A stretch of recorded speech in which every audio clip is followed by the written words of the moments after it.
Test.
Yeah, they are up there.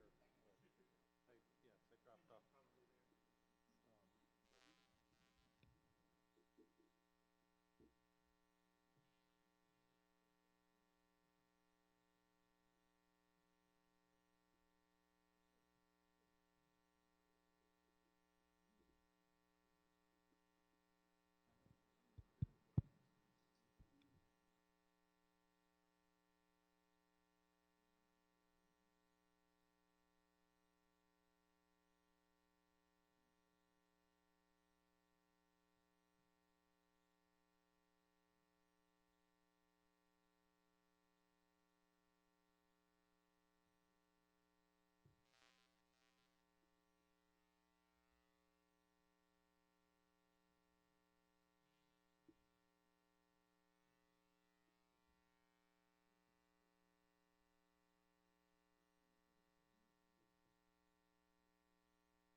I'd like to call to order this meeting of the City Commission. This is our first in-person Committee of the Whole meeting, I think, in 22 months.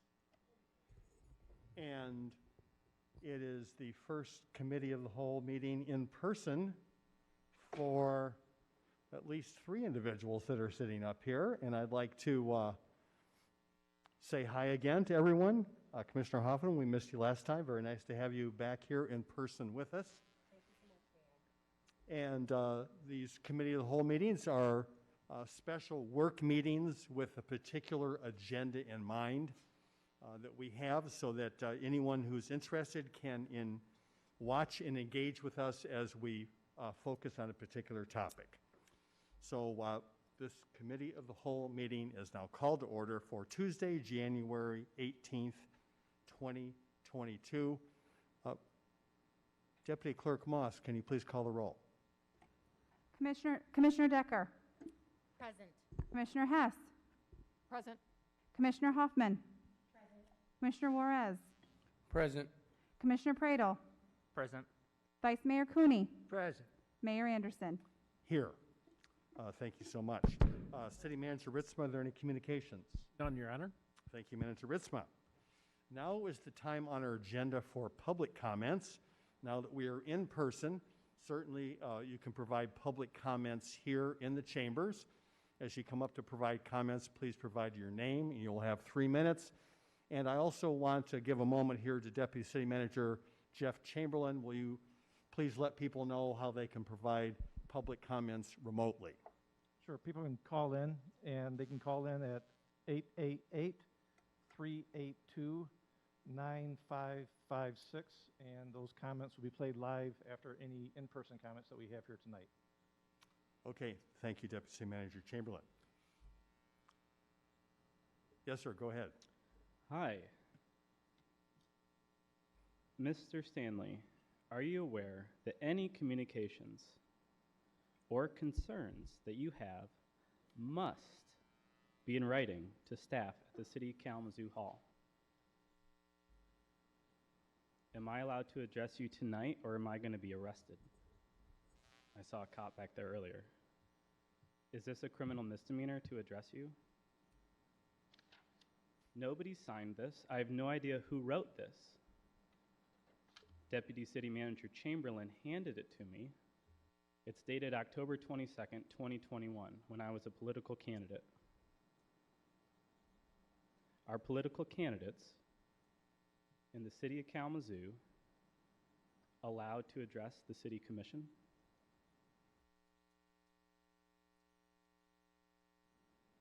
I talked to David about this on the phone.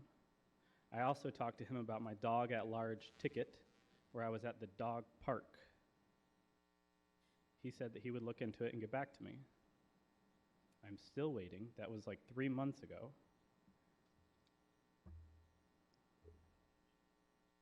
4 years ago, I spoke to the mayor about somebody who put his hand on a gun who owed me 3 months' wages. And I was like, hey, what's up with this? The last 2 checks you wrote me bounced. You didn't give me a couple other checks. I've literally got like $300 from 3 months of work from you. He put his hand on a gun in a holster, and he said, do we have a problem here? I said, nope, I'm going home. Live to see another day. I know how to deal with people that put their hands on guns. You don't deal with them. You just leave. That's what I learned in the Boy Scouts. If someone wants to fight, you say, no, thank you, I'm good. This, I was handed from the city manager, Deputy Chamberlain. I was told it was from Shelley Moss, the Director of Human Resources. I asked Shelley what she was going to do with it, because I'm not an employee of the City of Kalamazoo. I'm a political candidate, but I don't work for the city in any way. I'm not paid a cent. She said, we're going to forward it to Clyde Robinson, and he's going to determine what to do with this. The city attorney is asking me if I'm aware that any question or concern must be in writing.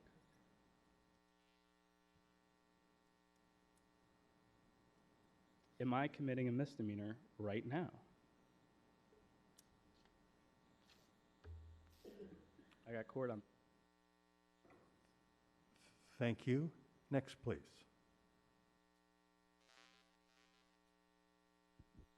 Seeing no one here in the chambers, Deputy City Manager Chamberlain, do we have anyone who has called in for the public comment? We'll check, sir.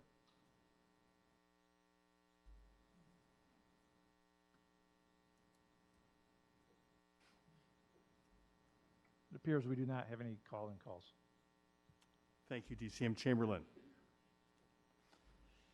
We are now down to our main agenda item for the evening on our work session.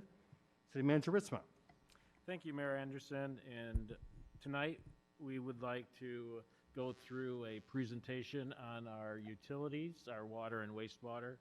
And our director, James Baker, is going to present on what the future rates look like for this year and the projects that we'll be doing in those funds, and also talking about financial assistance programs for customers and how possible federal and state dollars will impact or potentially impact our utilities. So, James? Thank you, City Manager. Good evening, Mayor, Vice Mayor, City Commissioners, and my name is Director Baker of Public Services. Thank you for taking this opportunity to hear about some of our projects and utility needs for this coming year in 2022. This presentation tonight is going to be kind of broken out into two parts. The first part, I'm going to be really focusing on needs of the system, talking about some of the technicalities of the system, how the system's made up, and some of those projects that we're highlighting for next year. And then following that, I'm going to talk about some of the revenue requirements, overall rate impacts, and what those rates look like. During the part of the discussion where I'm talking about rates, I will be joined by Mr. Tom Wheat. Mr. Wheat's behind me here. Mr. Wheat is an engineer for the townships that we serve, and Mr. Wheat was appointed by the townships to serve on our Utility Policy Committee. Your own mayor, Mayor David Anderson, is also on that committee. What that committee does is that serves as a policy and oversight board for the water utility, and that helps to guide rate recommendations and rate making for the water utility. So more of that to come. I just wanted to introduce Mr. Wheat while he's sitting here behind me before I bring him up. So getting into it here, I'll start right off. And as I talked earlier, we're going to kind of talk about what the utilities look like, as well as give you some background on some projects, and then what those utility rates will look like. As we start to talk about water and wastewater utility, we really want to highlight the importance of the work that we do. The providing clean, safe drinking water every day for our community, as well as wastewater treatment to protect public health and the environment, are critically important jobs that we do. I really want to highlight that. This work really is a core service. It's work that we do 24/7, 365, all throughout the year.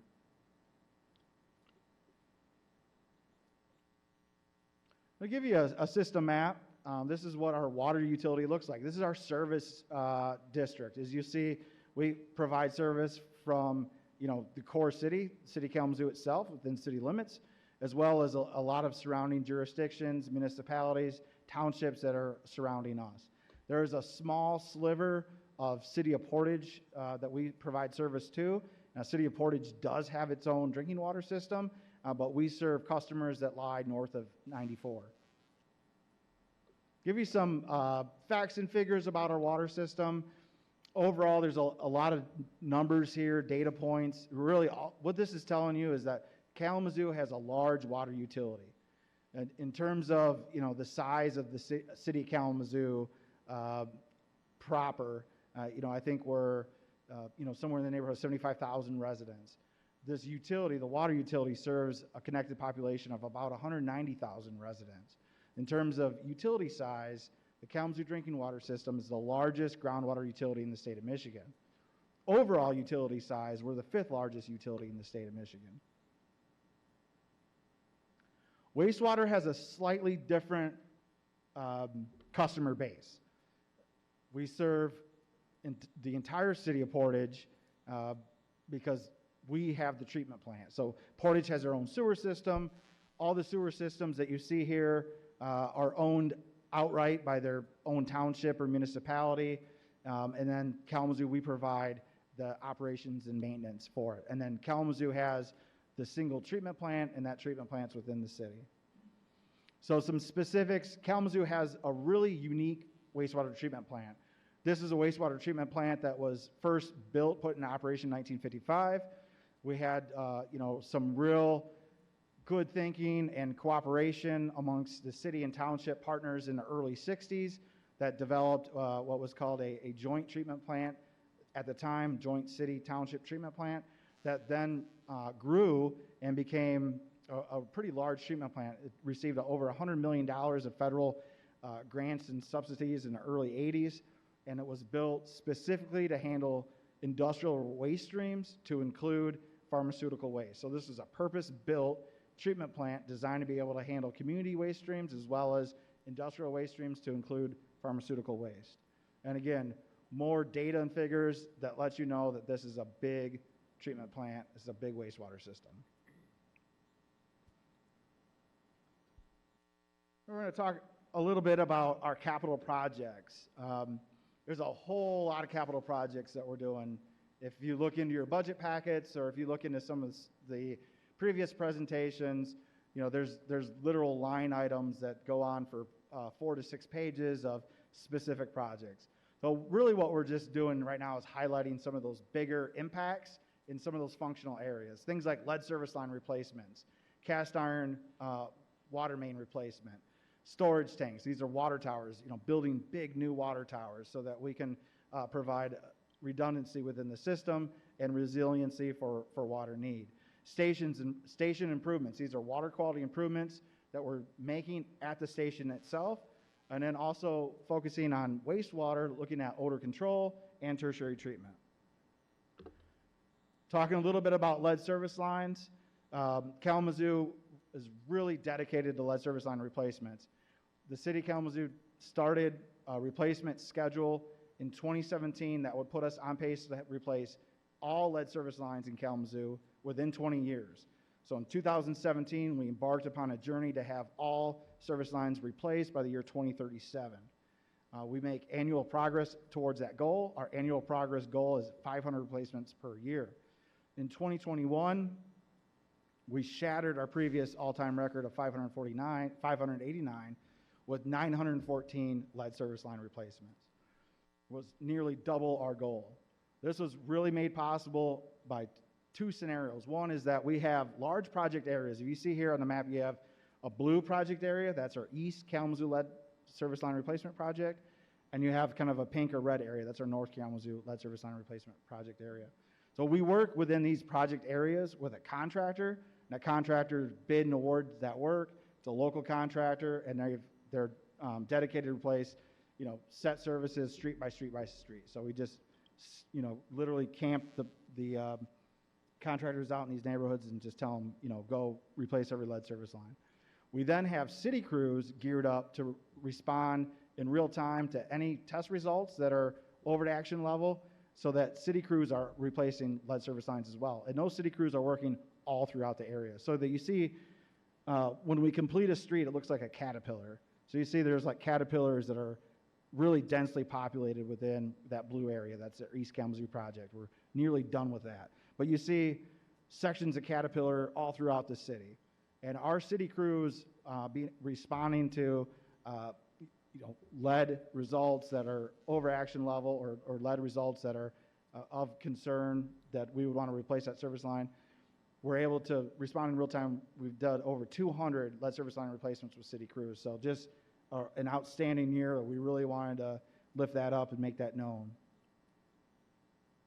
Again, our lead program in Kalamazoo, we offer at all times free filters and free testing. So citizens can call us at 311, or if you're outside City Kalamazoo, you can give us a call at 337-8000. We'll give you a free NSF certified filter, and we can schedule you for testing. At the December Committee of the Whole meeting, I provided an overall update and a conversation about lead. It's a conversation that the work is not done. We're gonna continue to do this work. We continue to be concerned about lead, and we will continue to be concerned about lead until we've got all the lead service lines removed. And there's a lot of work that we're doing. A lot of that was the focus of that previous conversation in the Committee of the Whole meeting. I want to provide an update of where we are. Our 90th percentile numbers for the July through December test period in 2021 was 14 parts per billion. The action level is 15. In 2025, January 1st of 2025, that action level is going to be reduced to 12. So there's a lot of work that we need to do and continue to do to make sure that we continue to provide clean, safe drinking water for our citizens. Another one of our big program areas is water main replacement. This is a program that we're going out there replacing the cast iron water main with new ductile iron pipe. You saw us do work on Oakland Drive, on Cork Street, on Portage Street. These are projects in previous years. Next year, in 2022, this year, we're going to be doing work on Lake Street. That's in Kalamazoo Township. We're going to be doing work on Parkview, and we're also going to be doing work on Lover's Lane in Portage. So why are we replacing cast iron main? Well, we're seeing break history, age and reliability issues with some of this older pipe. Some of this pipe may be 100 years or more in age, or it may be 50 to 75 years in age. We are utilizing what we call the asset management plan approach. So we're using a mindset or an approach with asset management plan when we do our major street construction projects. When we do a major street construction project, we look at water main age, break history, material, and level of service. When we're trying to make a determination, if we replace this street, should we replace the water main now and combine efforts within the street department and funding with the water department so that we can deliver a project that provides the best bang for the buck for the community. So you saw that on Cork Street. Previous to our project on Cork Street, we were experiencing up to 3 to 4 main breaks per year on Cork Street in Millwood there. So when we had the opportunity to redo that street, we took that opportunity very seriously and we replaced that main. If you look at this map, all the areas that are red are experiencing more than 3 main breaks within that section. And you can kind of see where that is. This map kind of details City Kalamazoo and township areas surrounding the city.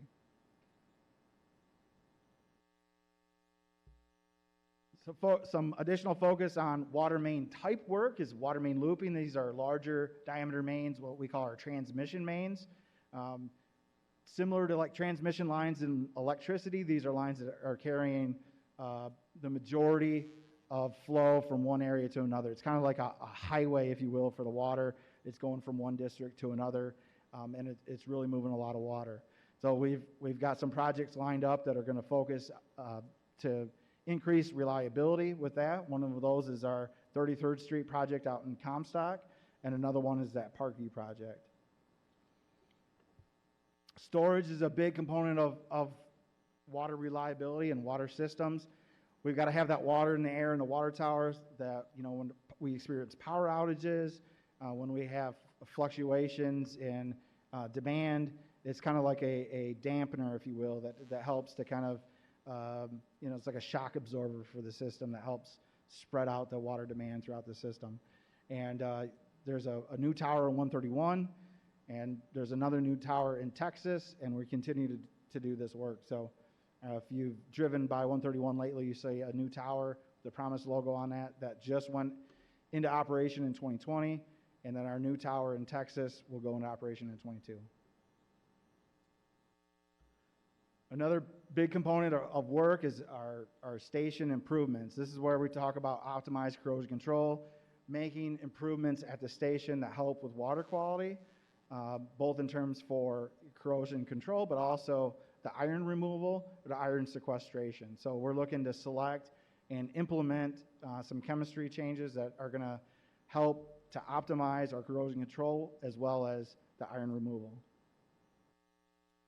I'm transitioning or shifting gears now. I'm talking a little bit about some wastewater projects. Odor control has been a focus of ours for a few years now. There's a lot of progress was made when we brought the carbon scrubber units online. We continue that work with our biofilter project delivery schedule.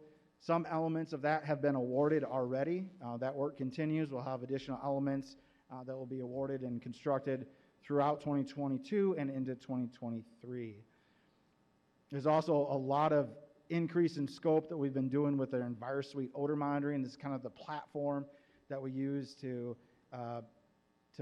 measure and track hydrogen sulfide odor levels within the community as well as within the treatment plant.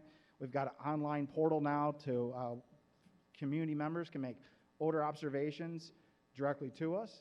We're now linking that program with Michigan Department of Health and Human Services as well as EGLE, Michigan Department of Environment, Great Lakes, and Energy, so that when we're receiving odor observations from community members, it's being shared with those agencies as well, those agencies that have a role in regulatory enforcement or a role in community health. Another one of our projects that we're also working on at the treatment plant is our tertiary treatment update. This is a pretty large project that was already awarded, and the project construction will continue through into 2022. And this is a filtering, it's kind of the last stage within the treatment plant.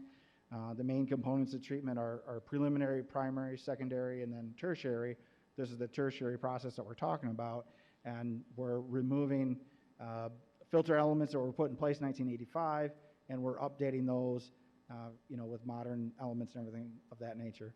There is a component related to this work on tonight's consent agenda as a recommendation for some construction engineering. So there's just some highlights. We talked about kind of the high-level program areas of where we're really starting to make some increased impact for the community and in terms of investment within the water and wastewater utilities. There's a lot of investment that's occurring. There's a lot of investment that will continue, and we want to give you some perspective on what does that look like given the history of where we've been for investment. So this bar chart, if you will, is kind of a rough graph. On the left-hand side of the chart, you've got millions of dollars, and then you see the bars going up. So in 2015, we were combined about $3 million, and then you'll see in 2022 we're crossing over $50 million annually of community investment back into the water and wastewater utilities. Give you some breakdown by category of what these are. We're talking about water source and pumping, infrastructure. These are kind of all the projects that I talked about. Wastewater treatment plant improvements, and we kind of break them down a little bit wider.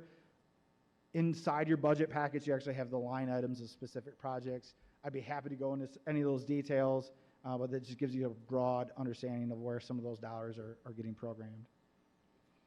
So that concludes kind of the project and work component of the presentation. I'm going to be bringing Mr. Tom Wheat up here, and then we'll start to talk about rate impacts and what those rate proposals will look like.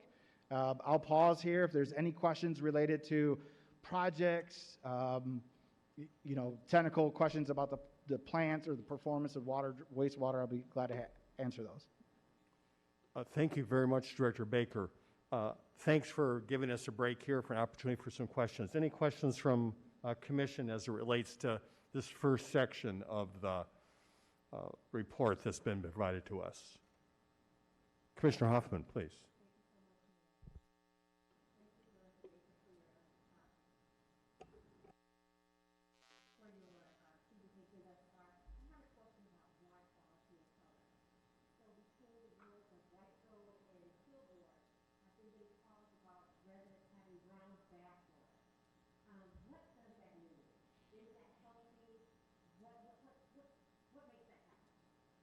Yeah, thank you, Commissioner Hoffman. So the question's related to water quality concerns, what we call aesthetic water quality concerns. Aesthetic water quality concerns can fall into either taste and odor, color observations. These are something that we're either seeing or we're smelling or we're tasting in the water that are out of range or not typical or normal. And so those are high iron occurrences that the customers within our community are experiencing. That could be from the wells themselves. So that area you described, White's Row between Kilgore and that area, that's within our high pressure district. The stations within our high pressure district do not have any iron removal. We only have iron sequestration. That long term, that's not going to change. What long term we hope to work towards is that we're going to optimize our corrosion control and iron sequestration chemistry back at the stations themselves. So our goal is to limit that amount of iron that's going in. Some other things that we're looking to do operationally is base load some of our stations, such as Central or stations like in Low that have iron removal, and push that out to some of those other districts that don't have iron removal. One of the projects that we're doing this year is that we're building a replacement station, Station 5, and that's over in east side of Kalamazoo. That station's getting iron removal. That station is built in 1914, so it's time for that station to get upgraded, and through those upgrades, the station will receive iron removal, manganese removal, and PFAS removal. So when that station's operationally, that station will get base loaded. Essentially what base loaded means is that we're going to run the station even when we don't need it. And when we don't need that station, we're going to be pushing the water that we don't need off into other districts to help with water quality in other districts. Another program that helps with those aesthetic water quality concerns is our maintenance program of flushing the mains, hydrant flushing. That's something that we do twice a year, and that's something that we do in response to water quality complaints. So if somebody has a water quality complaint, we ask them to give us a call at 311 or 337-8000, and we'll want to know the time and date of that water quality complaint, and then we'll make a response. We graph these in GIS so that we're tracking them, and that we can track them over time to make sure we're responding to that. So there's a lot of programs that are going into that to help resolve that as we go into the future.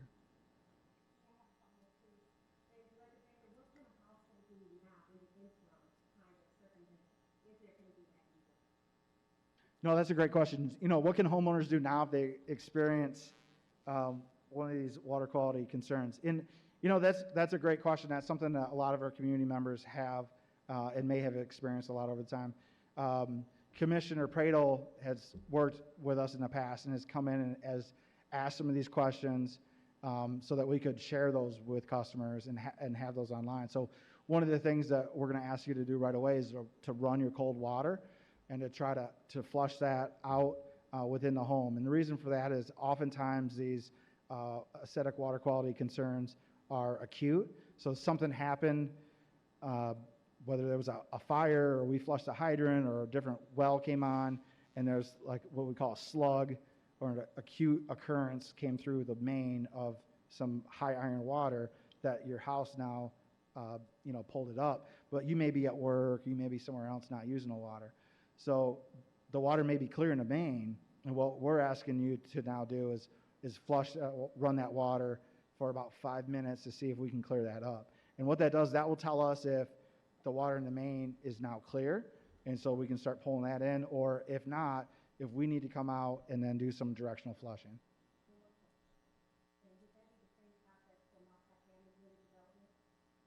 So multifamily unit developments bring in some additional challenges within the water infrastructure. Some units, some bigger units, some complexes may have their own internal plumbing systems that we may want to work with management to help flush those out. But essentially the concept's the same. We want to make sure we're flushing the premise and flushing those lines out. So if it's a multifamily unit, still give us a call. We're probably going to call and talk with the management group as well, and to help flush. And we've gone out to apartments and multi-units quite often and helped flush out lines as well to try to clear out any kind of iron concern. Thank you.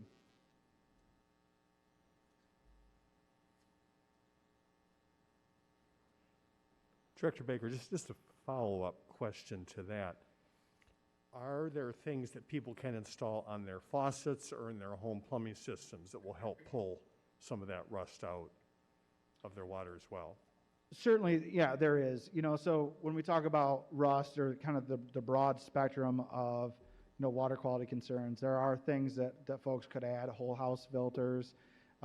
There's also water softening. We didn't talk about that. That's more of a hardness issue, but there are devices that folks could choose to install on their plumbing if they wanted to help resolve some of the concern.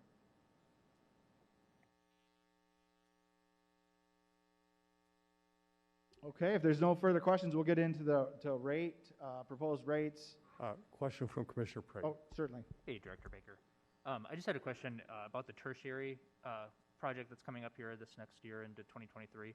Can you just describe why that's important now and why that's a high priority for the plant? And I know we approved as part of the consent agenda like $13 million and some change last meeting.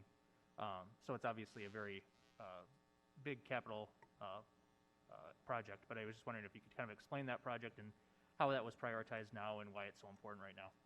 No, that's a great question, Commissioner. So the tertiary filter project is within the wastewater treatment plant, and the wastewater treatment plant is not subject to the administrative consent order at this time. That administrative consent order that we have with Eagle is a focus of drinking water only, separate from the wastewater treatment plant. However, the wastewater treatment plant does have what's known as an MPDS permit. So this is a daily permit that has many parameters of that permit requirement in terms of specific pollutants that we must remove from the waste stream before we can discharge back into the river.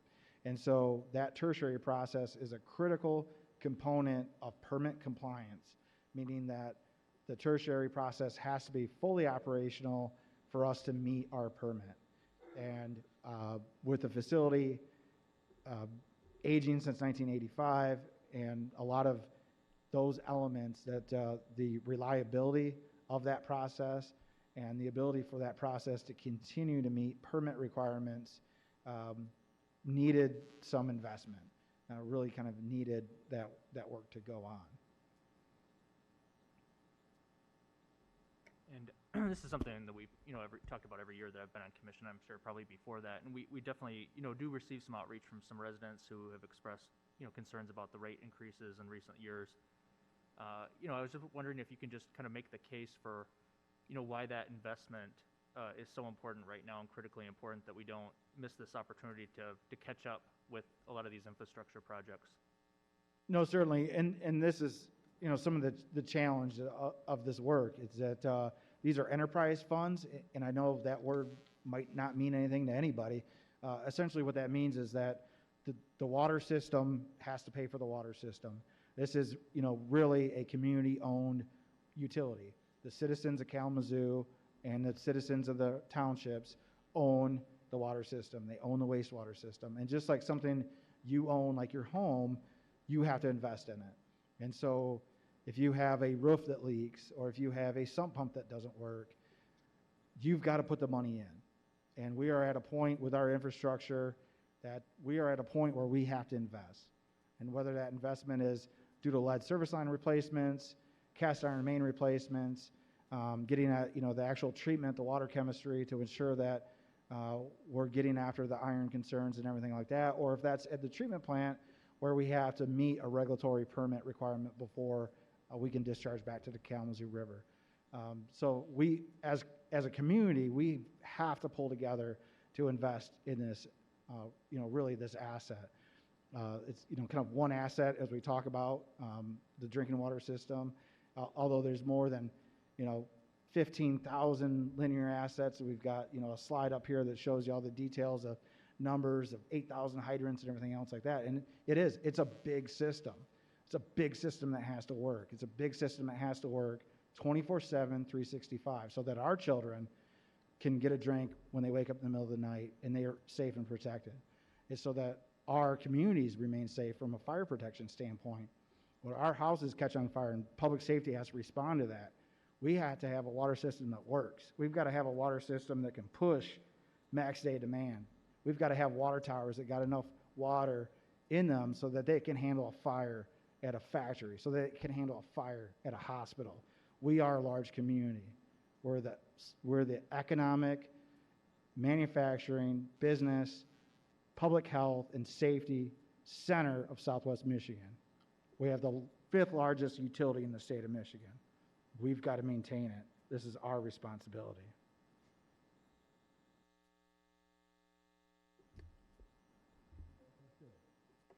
Any other questions, commissioners? All right, carry on, Director Baker. Thank you, Mayor Anderson. I'll ask Mr. Wheat to join me up here. Mr. Wheat, would you like to maybe give some introduction of UPC and your role in the UPC? Hello, can everybody hear me? Okay, thank you. Tom Wheat, I work for Preiner Newhoff, an engineering firm here in town. I do work with the townships, have worked for them for quite a few years. And here is a member of the UPC, the Utility Policy Committee. Fellow member Mayor Anderson sits on that with me. And it's a new committee that was a requirement of the new water agreements that were adopted in 2021, last year, by the city and 7 customer in the municipalities around the city. And so, amongst other things, the UPC's responsibility is to have involvement and oversight of the water rates. And so we have been paying attention to that in the past few months. We've seen James gave us a report on the rates in December. And so, again, one of our duties is to have oversight and participation in that process. And we are then to come to the City Commission and make a recommendation as to whether or not we agree with the direction of the rate consultant and the city. And in this case, we came to the conclusion that we support the rates that you're going to be seeing here, or the recommendation of the rate consultant for the 2022 rates.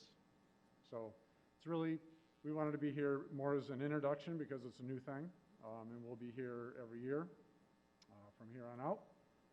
But just wanted to say hello, and we're in support of what you're about to see. Thank you. Thank you, Mr. Wheat.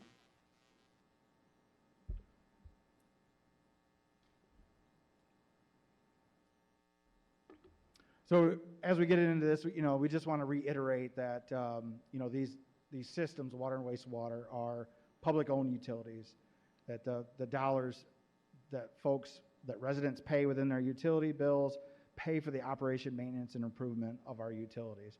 So these are self-funded, what we call enterprise funds within the city, so that your tax dollars do not pay for the water and wastewater utilities. Your rates, what you pay in that water bill, pay for these improvements, these services. So in terms of rate increases, what does all this work look like? How do we pay for it? How do we fund it? From a high level, we look at a structural revenue increase. So the water system as a whole needs to increase its revenue by about 14%. The wastewater system needs to increase its revenue by about 12%. If we go back to last year, these numbers are exactly in line, or the same as what we recommend last year in terms of our forecast. What we expect that continued investment to look like. And so you take 12% in wastewater, or 14% within drinking water, and then we kind of break those out into, what does that look like for individual customer classes, and, when we talk about city customers or township customers, and, what does that look like? So one of the fundamental principles of the 2021 water agreement, this is a 40-year water agreement between the city and the townships, is that we were going to work towards what we call equalized rates, or one common rate, meaning that a city customer is going to pay the same rate that a township customer would pay. Now, if one uses more water than the other, then whatever, but the price per unit would be the same. And some of the background on that is really kind of fundamental to the utility basis approach to rate making. So as a utility invests in its infrastructure, that cost of that investment is kind of borne on the owning utility member, and then in out years, that's kind of recouped from the out. So think of it like a store, right? So you own a store. You, as the owner of the store, have to invest up front in your products. And then as you sell them, then your customers pay for them. So that's kind of the same approach that utilities use. Some of the challenge with that approach is that political boards and governments, things of the nature, folks doing the work that you have to do, really kind of get put sometimes at odds with each other. So if the city comes and recommends a rate where, for whatever reason, given the investment, that the city rate should go down by 10% and the township rate should be increased by 30%, there could be some kind of built-in conflict with that. And the benefit of establishing kind of a uniform equity across the rates is that the investment can continue and the services are kind of benefited and shared across members. So given those changes, and we'll have a slide here that kind of shows you that city customers are kind of going up to meet township customers, and together everybody's paying the same rate. So these rate changes, if you will, would result in a typical city resident water bill would go up by about $5 a month. A typical township would be about $287. Wastewater has a little bit more complicated customer classes. Now, drinking water, everybody's retail. On wastewater, we have what we call retail and wholesale. We also have contract industries. We have dewatering. We have some other things. So there's a wider menu, if you will, within the wastewater makeup of costing. Again, that fundamental principle of utility rate basis still applies. And if you own a store and you're making improvements to your store, the store owner is going to fund that first before the store owner can put that into the cost of the goods and services sold.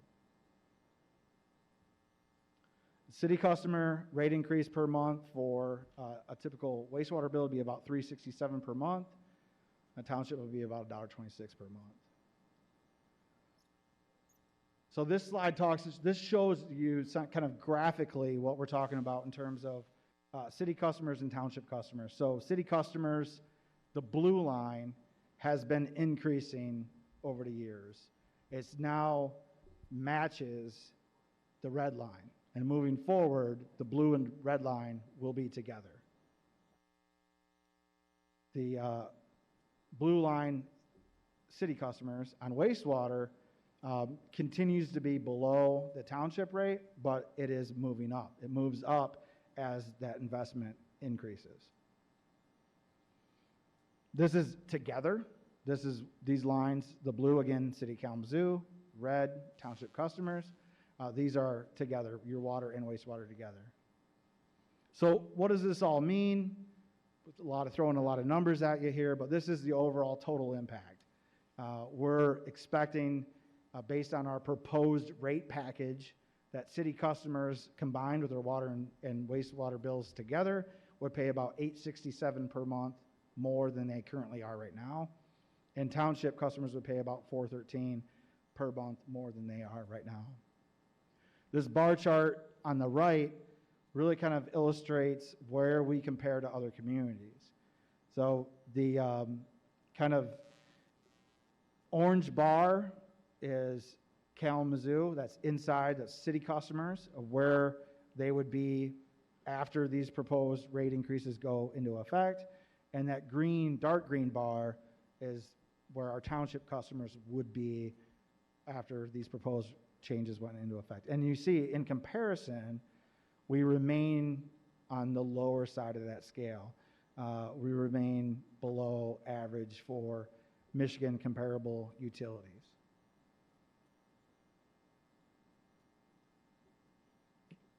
This is another way to look at it, to really look at what is the total of everything together. So this is a quarterly bill.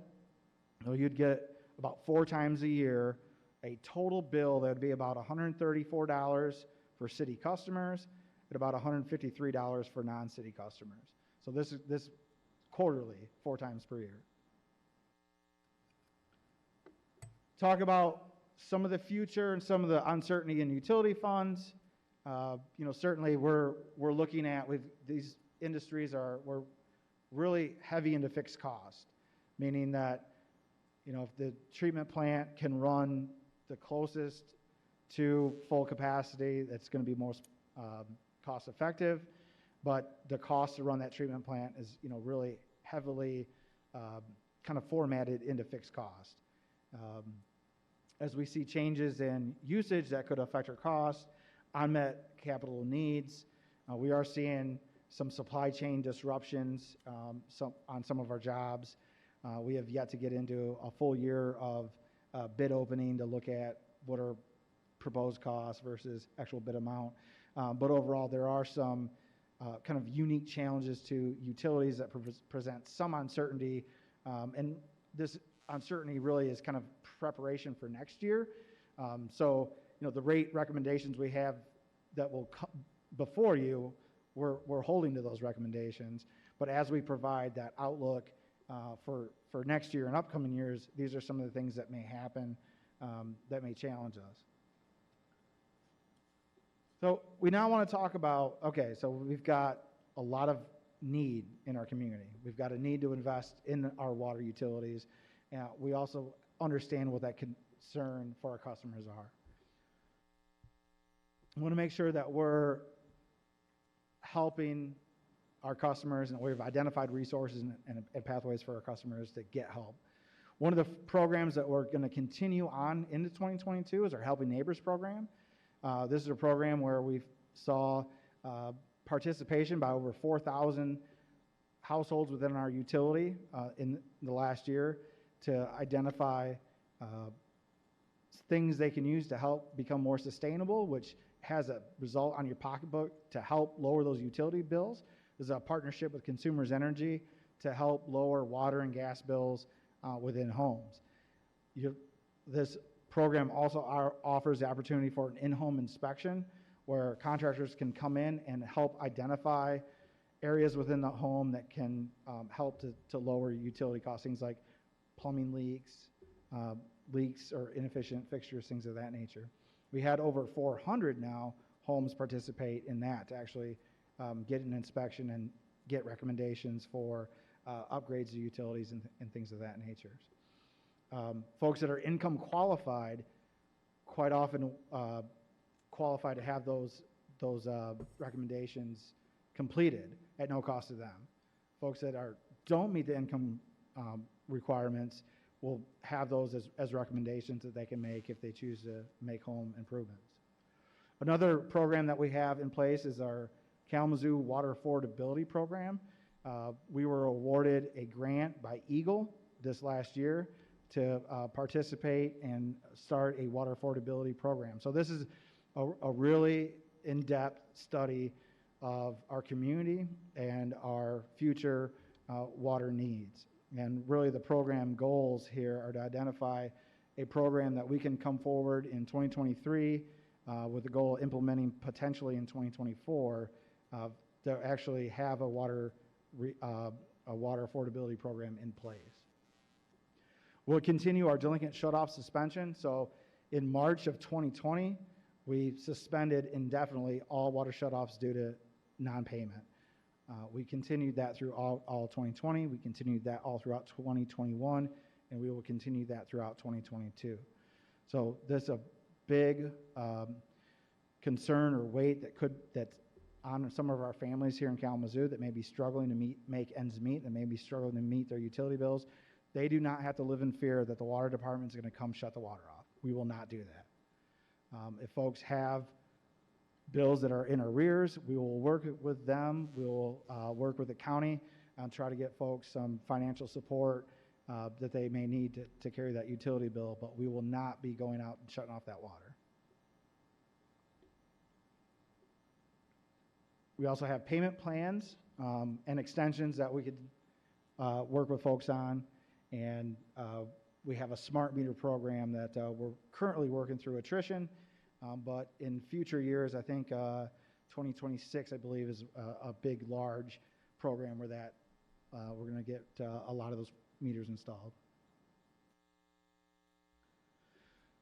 You heard City Manager Ritzma reference future federal and state resources. This is something that staff are really following closely right now. One of the items that's in this budget for 2022 is a $5 million grant, the Booker funds from Eagle, the City of Kalamazoo received this year for lead service line replacements in our North Kalamazoo project. So that's that work, those dollars, and that work is going to start in 2022. So that's a great takeaway for us to bring $5 million here to Kalamazoo to help improve our neighborhoods. And we're going to continue with that work. We're going to continue to apply for drinking water revolving loan funds. We're going to be submitting a a project plan amendment to try to go after some more dollars for our North Kalamazoo lead service line replacement work, try to bring some more additional grant dollars to Kalamazoo. We also know there's a lot of state and federal funding that's being talked about, that's out there. That work will all continue.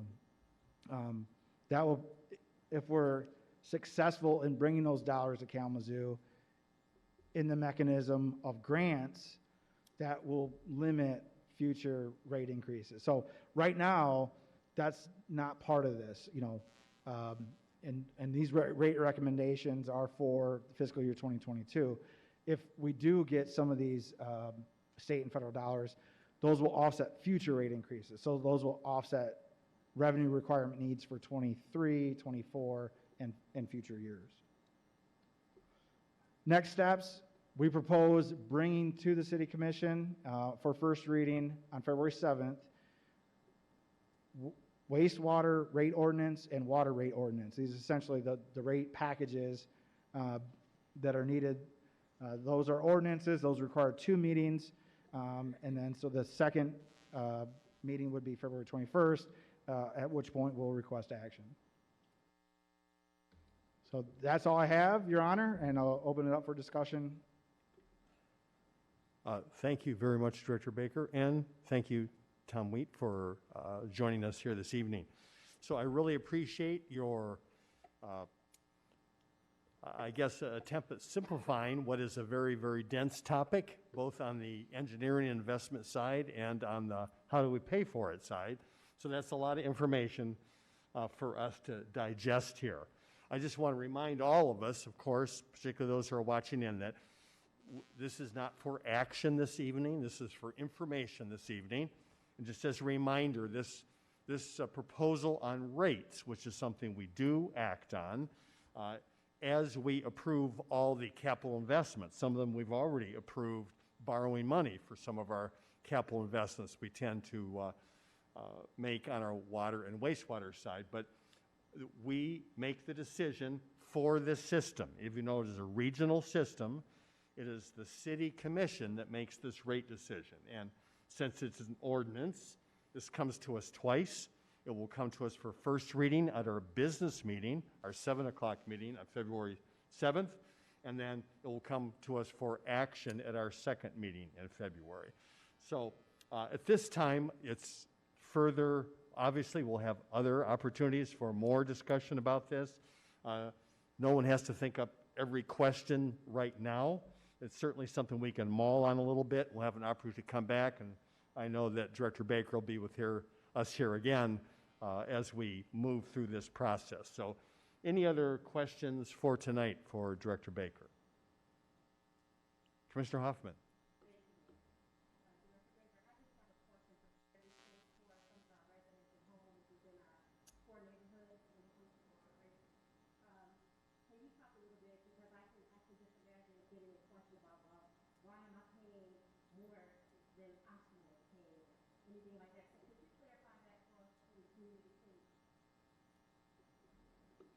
Yes, thank you. That's a great question. You know, there's a lot of information that we're throwing at the commission, a lot of history and background here.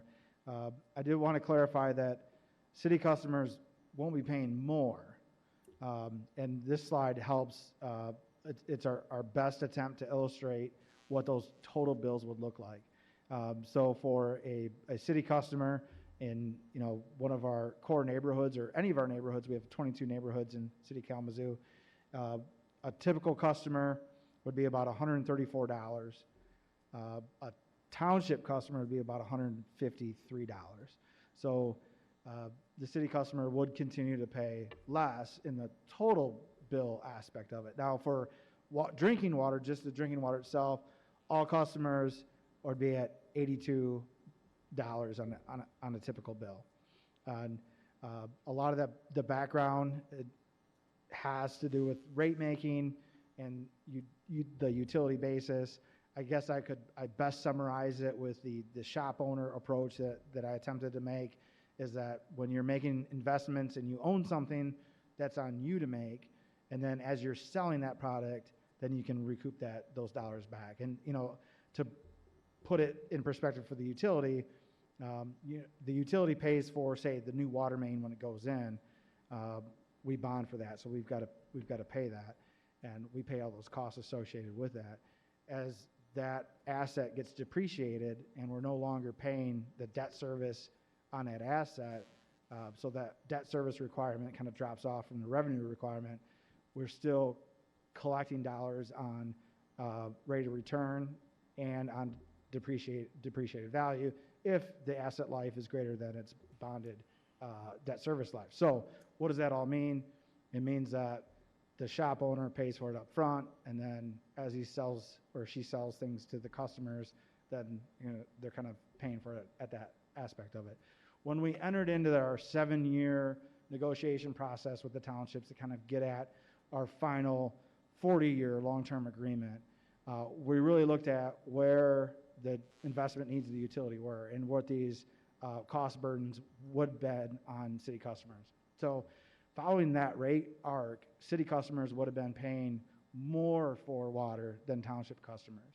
And we're able to kind of see that, understand that, and kind of come out with a rate approach that was uniform for all, that has, kind of one equal rate for everybody with investment that's going to continue on into the future so that core neighborhoods can receive the investment they need, as well as townships. And you'll see the needs within the townships are related to water transmission, water towers, stations. The needs within the city are more focused on lead service line replacement, cast iron main replacement, but together we all have needs. And whether that's lead service line replacements that's happening in East Kalamazoo or North Kalamazoo, or whether that's a new water tower that's going up in Texas Township, we kind of all are paying in together and all receiving the benefits of this capital investment.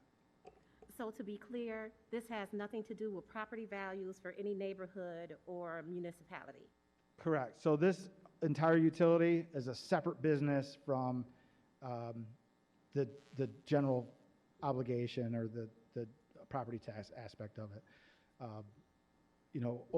Overall kind of broad response is that, property taxes are paying for general fund items, and that the utility only captures its revenue from rates. And so the utility can only pay for utilities, and there's, things in general fund are not paid by water department. The water department is completely with its own business, entirely within itself. Thank you. Thank you, Commissioner Hoffman. Other questions for Commissioner Pradel? Director Baker, so another question that's pretty common as well. So if a resident says, I don't see why I should be paying this higher rate. I don't see any improvements happening on my street with water or sewer or anything like that. How would you respond to that?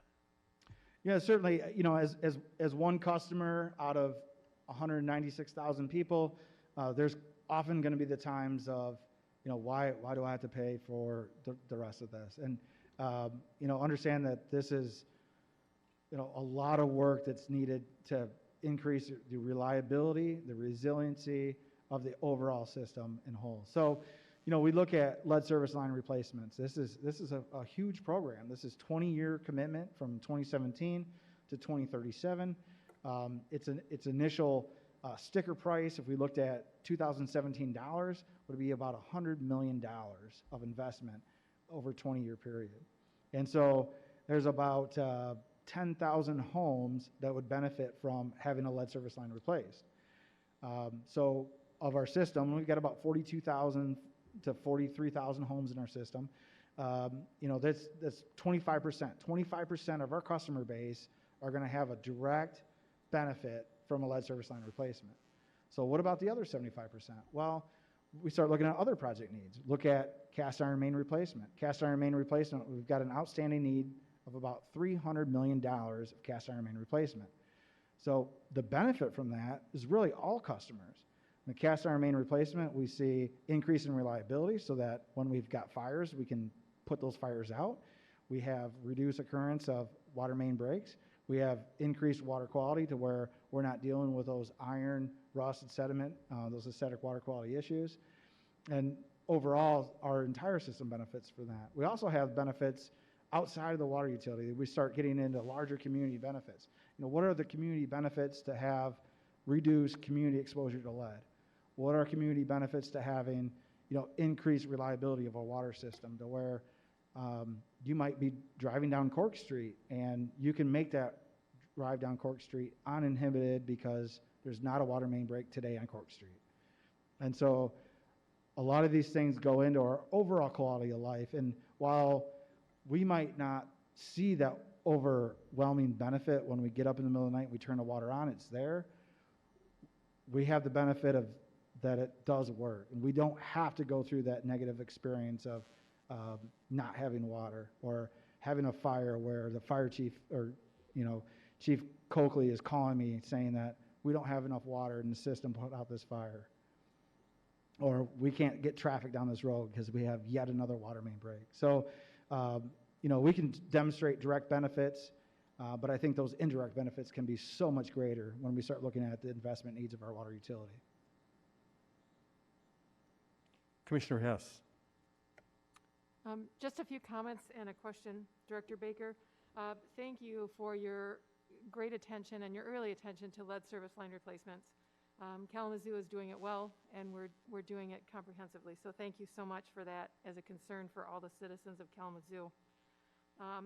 And also kudos for doing the due diligence in reducing odors around the wastewater treatment plant and in the city of Kalamazoo. I know you've been working hard at that. I appreciate your wisdom and guidance in that whole process. One thing that I did when I was elected 2 years ago was visit the treatment plant. If you have not yet done that, I would highly, highly recommend that we do that. I know we can't do it as a group, but it really is enlightening to see this system work and to understand how it works. I had no idea how our water worked. And the folks at the plant were so gracious and allowed me to learn from them. So thank you. If we haven't done that yet, I'd encourage us to. So I know that last year we got a little kit in the mail about reducing our water use.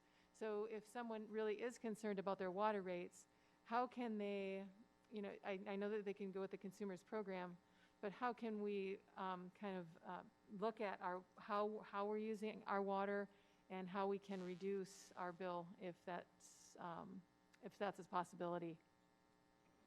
Yeah, so, that's a great point. And I think all of our customers are going to have a concern on one way or another. And so when we look at overall concerns and look at that through a sustainability lens, we also have kind of two criteria. One is that, my water usage in my family is more than I want it to be. And, that obviously impacts my pocketbook because, we've got to pay for what we use and we think we're using too much. So, we can provide some resources to help look for leaks, look for inefficient appliances, things like your toilet. You'd be surprised that a toilet, when it runs, and that's kind of referred to as like a toilet leak, you can't see it oftentimes. And if it's not very large, you may not be able to hear it either. So that the water in the back of the bowl is just kind of working its way to the front of the bowl. And then when it works its way to the front of the bowl, it's going out. So we provide at no cost dye kits, so we can put a dye kit in, we can see if that water is moving when it shouldn't be. And we also offer, at no cost to our residents, toilet repair kits. So that's something that whether you're a city customer or township customer, we can give you a toilet repair kit that can help resolve some of those issues. We can also work with you in terms of, hey, I think I have a leak, something's happening. We'll work with our customers on all concerns that folks are making a due diligent response to. If somebody has a $9,000 water bill and due to a leak, and we've identified the leak, we solve the leak, and we can make that. Let's be honest about that bill. We're not going to hold folks to that. We can also help you track your usage to understand what behaviors and methodologies within your family can help you reduce your usage. And we can show you what that looks like and things of that nature. And then, certainly the other aspect is it's just the cost of it. And that's really what we're working with our group. We've got some industry experts with, water affordability, some engineers that are looking at that. We're looking at both kind of our demographic class in terms of income, average income, if you will, but we're taking that to ALICE level. So ALICE, for those that aren't aware, ALICE is kind of a defined term for asset limited, income constrained employed. And these are folks that are in our community that may have challenge making ends meet in terms of utility bills or overall household expenses, but may not otherwise be in any program. So they're well over federal poverty limits and things like that nature. So one of the target goals of our water affordability program is to acknowledge and look at ALICE as an income class and to make sure that we're able to help folks that are within that range as well. Thank you, Director Baker. Yes, Commissioner Decker. Thank you, Mayor. Hello, Director Baker. Thank you so much. A couple comments and, just a few questions. So you say that you'll go out to the homes and do lead testing if residents requested. So after you do that lead testing, what happens if you determine there is lead in the home? Yes, great question. So we know which homes have lead service lines. We know that right now. And any home that does have a lead service line will send you a notification within your utility bill that says, hey, our system indicates that this home may have a lead service line. So one of the first steps in that is notification of folks that are living there that, hey, your property may have a lead service line. And within that, we offer filter and free testing. And a filter is available to anybody on our water system that you can call at whether or not it's on a lead service line. You can get an NSF certified filter. So the next step would be testing. So if a customer has a lead service line and wishes to have testing done, we can do testing. So, and we have two programs, two tiers of testing. We can just come and test and try to determine does a home have lead in it or not, or we can actually go through put you in our program for full compliance testing. And so the test methods are a little bit different. One of the tests, we can come in and grab a sample and run the results. The other one, we have to put the home through a stagnation period, 8 hours, you can't use the water, and then we got to come first thing in the morning and we got to grab a series of liters. We got to grab 1, 2, 3, 4, 5 liters of water, and then we take all that out. So some of our customers don't want to go through all of that. We understand that. So we offer a 250 milliliter test. We'll come in, we'll grab it, and then we can, from there, provide some additional troubleshooting or response. The end of all this is that if either through the 250 milliliter sample or through the first and the fifth or full compliance testing, if any of these samples result in a test result that's over the action level, that home is going to get prioritized lead service line replacement. So that means that we're not putting you on a list for next year. We're not putting you on a list for 5 years from now. We're calling Miss Dig today, and we're getting your home scheduled this week. Okay. And so our city crews were able to do over 200 this year within Kalamazoo while we stayed focused with the contractor over in East Kalamazoo. Okay. Also regarding the $5 million grant that we're hoping to get from Eagle,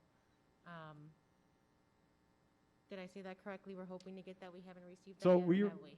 we received $5 million. So we put together a project plan for our North Kalamazoo lead service line replacement project. It's about a $20 million project need, about 2,000 lead service lines in Northside Kalamazoo, West Douglas neighborhood, kind of Kalamazoo Township neighborhood, Stewart neighborhood. It's all kind of, it's much bigger than Northside Kalamazoo. So it's what we call North Kalamazoo. It's everything north of M43, Kalamazoo Avenue, and kind of that area, all the way out to Nichols Road, all the way up to Mazel, and then all the way back over to Kalamazoo River.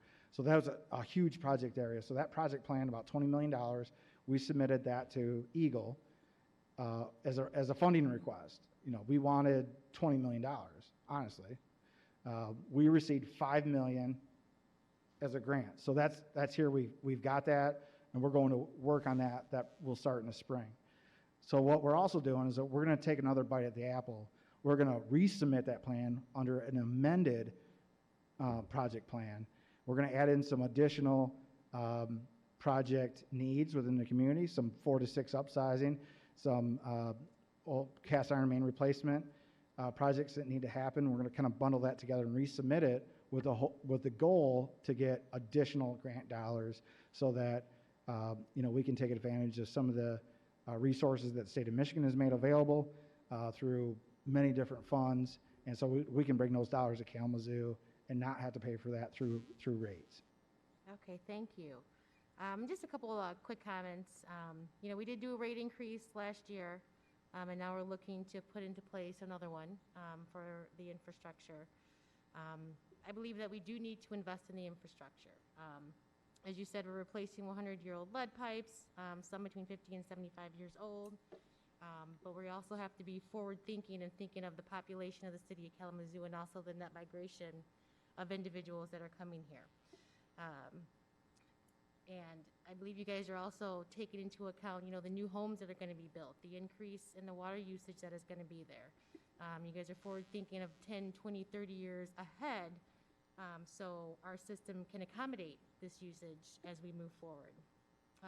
I do want to say that if we can make sure, as this moves forward, if we can have a link on the city page to all of the financial help that you spoke of, so individuals know right where to go if they need to get information, if they need help paying their bills, and also, a little bit of more information regarding the lead testing and kind of what you walked through here with us of how that process works, either the 250 mil or doing the 8-hour stagnation of not using the water. I think it's also good to note that with that, when Kalamazoo is also thinking about building up their infrastructure for possible businesses, attracting, more businesses and having that in place will make us, I believe, more attractable to businesses and individuals that would want to move here. Again, making a ready site for someone. So I appreciate you thinking about that. Again, not only for our residents, but also I think for how the city of Kalamazoo is going to grow. So thank you, Director Baker. Thank you. Thank you, Commissioner. Other questions at this time for Director Baker? All right, seeing none, thank you very, very much again for your presentation. I appreciate that. I do have a couple quick questions here, just try to keep it really simple on the clarification side. So first question is, can you run the system where you can make a profit and then do something else with the money? So no, that's a great question, Your Honor. In terms of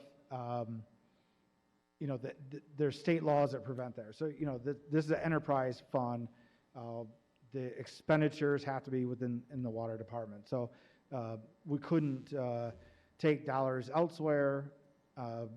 We couldn't do any of that legally. Okay. Is the water rate making regulated in any way?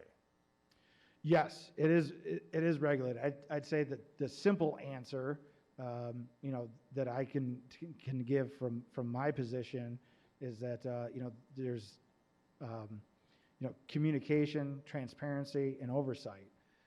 Oversight with the Utility Policy Committee that has a team of 7 individuals, 3 of whom are professionals, one of whom is a professional certified public accountant that's looking at this.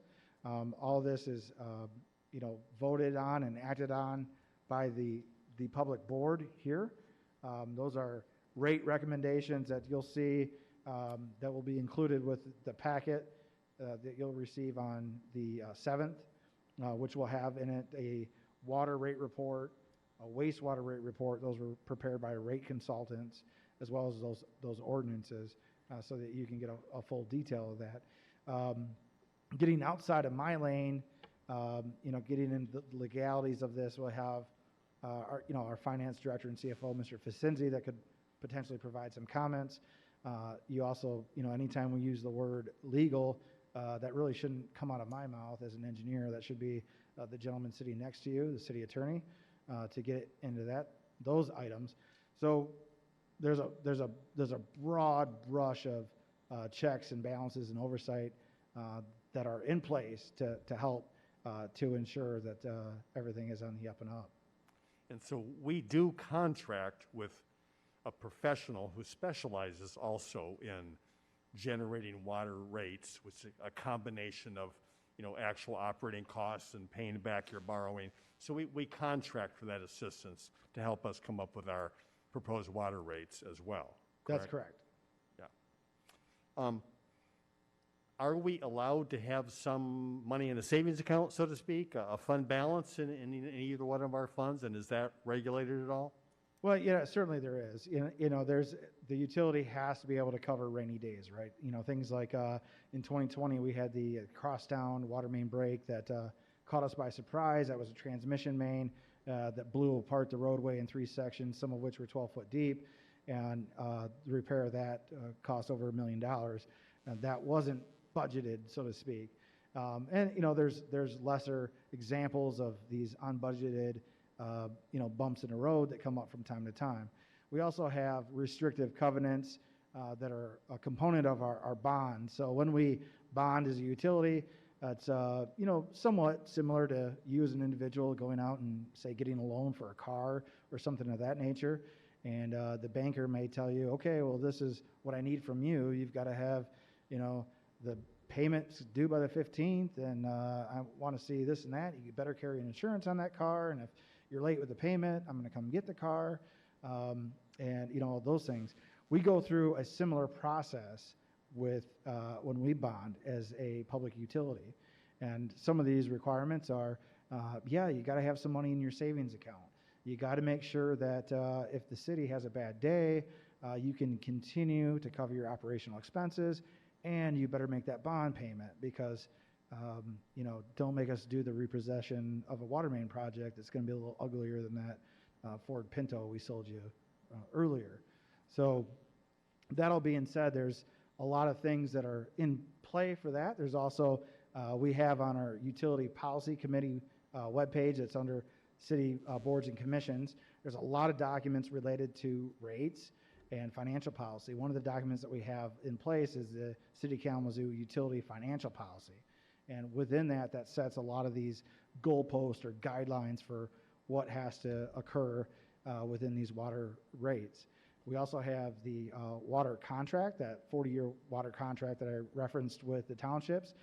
That is like a literal cookbook recipe that you can kind of turn page by page, and it will kind of walk you through rate making, and it kind of outlines what rate making has to look like and what these, essentially what these inputs are and things of that nature to make these rates. If anybody's interested to get into the water rate reports themselves, they detail all of that. They talk about test cases and water revenue and revenue requirements and what different costs of the system are and what the different drivers reference agreements are in place and what those requirements are. So for folks that are interested, all that information is available and can be sourced and referenced. Thank you very, very much, Director Baker. I really appreciate your focus on this and your interest in this. It means a lot for our region, for our city as well. So thank you very, very much. I just want to make a couple comments about this. Obviously, I've maybe been spending a little more time than the layperson would thinking a lot about water rates, and now I have the benefit of sitting on this newly created Utility Policy Committee, which is represented by people who are across the region here. As a matter of fact, just to remind you, Sid Ellis is also a representative from Douglas, the director of Douglas. He sits on the Utility Policy Committee as well, another city representative. But one thing I guess I just want to remind us all in the strongest possible language is that providing safe water and dealing with our wastewater is one of the most important things we do as a city. And it's something that we have often neglected to think about. And up until this last decade, I would say, when it became entirely evident that there had been a, I would say, maybe to not take this too far, a lack in the commitment and responsibility to making sure that that happened. And obviously that happened here in Michigan, and that more than anything, I think, has driven a national conversation, but has reminded us of how important this is. This is one of the foundationally important things we do for each other. Just a little bit about the idea of rates. I want to remind folks that we're looking at this rate. We're still talking about $1.50 a day on average, which is, when you think about it, you know, the capacity to have your waste treated and flushed away and take baths and cook and have water that you can trust out of the tap is a pretty darn good deal, I think, all in all. And this idea that, well, hey, why am I paying this increase and I'm not seeing a new water system put in on my street? I would suggest that not only is this important because of water and sewer, this is important and maybe even more important because it demonstrates our collective commitment to each other. This is something we do that we share. All of us pay to have a fire department here in Kalamazoo. And I don't really hear people complain saying, well, hey, why I'm not getting fires put out at my house when I saw the neighbor got the fire put out at their house. We are all happy to have a fire department available to us, and we share that benefit. Not unlike this here. You know, not only are we sharing collectively in a community benefit, that sense of purpose that we're in this together, but I would also say that if we're thinking about how important it is to a community to make sure that young people have safe water to drink, how important is it to make sure that our community is healthy and people can go to work and take care of their families? The benefits are myriad when it comes to this work. So even though these meetings, you know, can seem dry, and I get that, you know, this is the kind of thing that falls to us here at the City Commission here for our whole region. And I think it's really important, and I really appreciate everyone's really thoughtful consideration about it. Thank you, Mr. Baker. Thank you, Your Honor. Thank you, City Commission. Manager Ritzma. That concludes the presentation this evening, Your Honor. Thank you very much. Now is the opportunity for commissioner comments here at our Committee of the Whole meeting. Obviously, we'll have another opportunity at our business meeting at 7. Are there any commissioner comments at this time? Seeing none, we are adjourned. See you at 7.